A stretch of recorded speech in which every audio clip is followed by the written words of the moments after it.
Hello guys, എല്ലാവർക്കും പുതിയ വീഡിയോയിലേക്ക് സ്വാഗതം. അപ്പോൾ ഇന്ന് നമ്മൾ പറയാൻ പോകുന്നത് സൈക്കിൾസ്. ഇപ്പോൾ നിങ്ങൾക്ക് എല്ലാവർക്കും അറിയുന്നത്, നിങ്ങൾ ചെറുപ്പം മുതലേ ഓടിച്ചോണേ. എനിക്ക് വലിയ പ്രാക്ടീസ് ഒന്നുമില്ല, എന്നാലും ഞാൻ ഓടിച്ചിട്ടുണ്ട്, ഇപ്പോഴും ഓടിക്കും.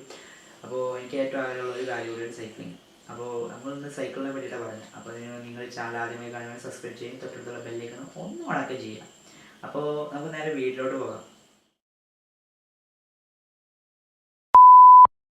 അപ്പോൾ നമുക്ക് ലിസ്റ്റിൽ ഒന്നാമത്തെ വണ്ടി എന്ന് പറയുന്നത് സിറ്റി ബൈക്സ്. അപ്പോൾ വണ്ടി നല്ല സിറ്റി ബൈക്സ്, സൈക്കിൾസ് എന്നാണ് പറയാം, എന്നാൽ ബൈക്സ് നമുക്ക് ഇതിലൂടെ പറയാൻ കഴിയുള്ളൂ.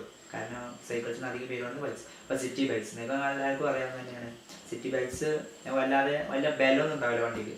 അത്യാവശ്യം ചെറിയ രീതിയിൽ ഓടിച്ച് നടക്കാൻ അതിനൊക്കെ കഴിയുന്നതാണ്. ഇത് വല്ലാതെ ടോപ്പ് സ്പീഡ് അങ്ങനെയൊന്നുമില്ല. ജസ്റ്റ് കുറച്ച് ഗേഴ്സ് ഉള്ള വണ്ടികളാണെങ്കിൽ കുറച്ച് ഗേഴ്സ് അതിനൊന്നാലും ടോപ്പ് സ്പീഡ് പോകാൻ കഴിയില്ല.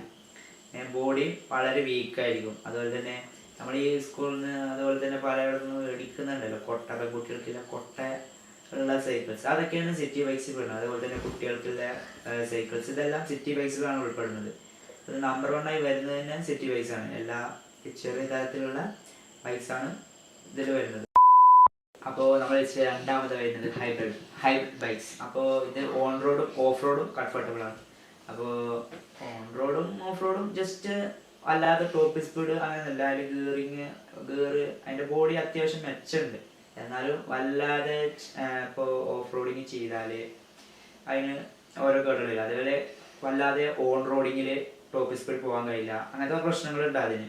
പക്ഷേ അതിൻ്റെ ടയറ് പ്രത്യേകത കുറച്ചൊക്കെ വീതി, അത്യാവശ്യം ഒരു 1.5 ഇഞ്ച് വീതിയോളാണ് അതിൽ ടയർ വരുന്നത്. അപ്പോൾ നല്ലൊരു കംഫോർട്ടബിൾ ആയൊരു വണ്ടി കൂടിയാണത് ഹൈബ്രിഡ് ബൈക്സ്.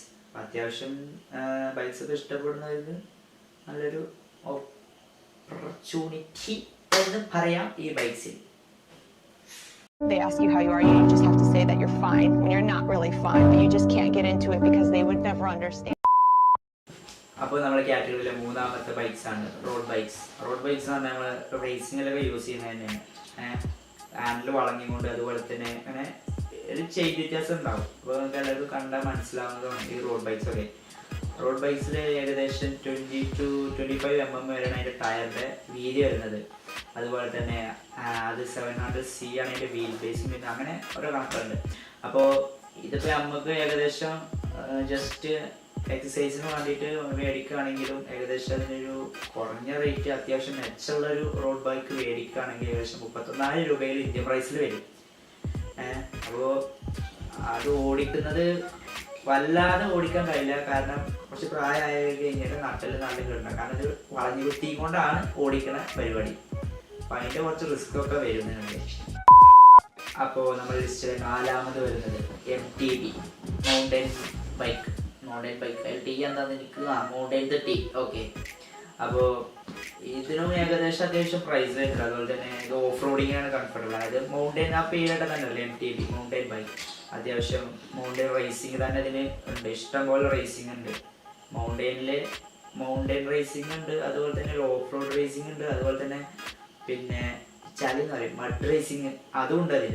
അപ്പോൾ ഏകദേശം അതിന് നല്ല റേറ്റ് വരുന്നുണ്ട്. അതുപോലെ തന്നെ ഗിയറിന് 12 to 21 ഗിയർ വരെ വരുന്നത് ഇതിലുണ്ട് പല തരത്തിൽ. അപ്പോൾ അത്യാവശ്യം പല കമ്പനികൾക്കും ഇപ്പോൾ MTB ഇറങ്ങുന്നത് കൂടുതൽ. കാരണം മറ്റ് ബൈക്കുകളിൽ ഗുണം എന്ന് പറയുന്നത് ഇതാണ്, സ്റ്റെൻഡിങ് അതുപോലെ തന്നെ പലതിനും യൂസ് ചെയ്യുന്നുണ്ട്. ഇതിൻ്റെ ഒരു MTBൻ്റെ ഒരു കാറ്റഗറിയിൽ വരുന്ന കുറച്ച് ചേഞ്ച് വ്യത്യാസത്തിലാണ് ഡോയില്, ഹെഡ്രോ അതുപോലത്തെ ഉള്ള മെത്തേഡ്സ് വേറെ. അപ്പോൾ നമുക്ക് ഇനി ഒരു പ്രധാനപ്പെട്ട 3-4 എണ്ണം പറയാനുകൂടി ഉണ്ട്. അപ്പോൾ അത് നമുക്ക് അടുത്തൊരു വീഡിയോയിൽ ചെയ്യാം. കാരണം എന്താ വെച്ചാൽ ക്യാമറയിൽ ചാർജില്ല, ഇപ്പോഴത്തെ ഷോഗ്ലാസ് ടൈമൊക്കെ ഡാർക്കായി ആകെ ഡാർക്ക് സീനായിരുന്നു. അപ്പോൾ നമുക്ക് ജസ്റ്റ് ഒന്ന് അവസാനിപ്പിച്ചു. അപ്പോൾ നമുക്ക് അടുത്ത വീഡിയോ ഉണ്ടാകുന്ന പ്രതീക്ഷിക്കുന്നു. അപ്പോൾ ഈ വീഡിയോ ഇഷ്ടപ്പെട്ടെങ്കിൽ ലൈക്ക് ചെയ്യും, ഇഷ്ടപ്പെട്ടില്ലെങ്കിൽ ഡിസ്ലൈക്ക് ചെയ്യുക. അപ്പോൾ അടുത്ത വീഡിയോയിൽ കാണാം.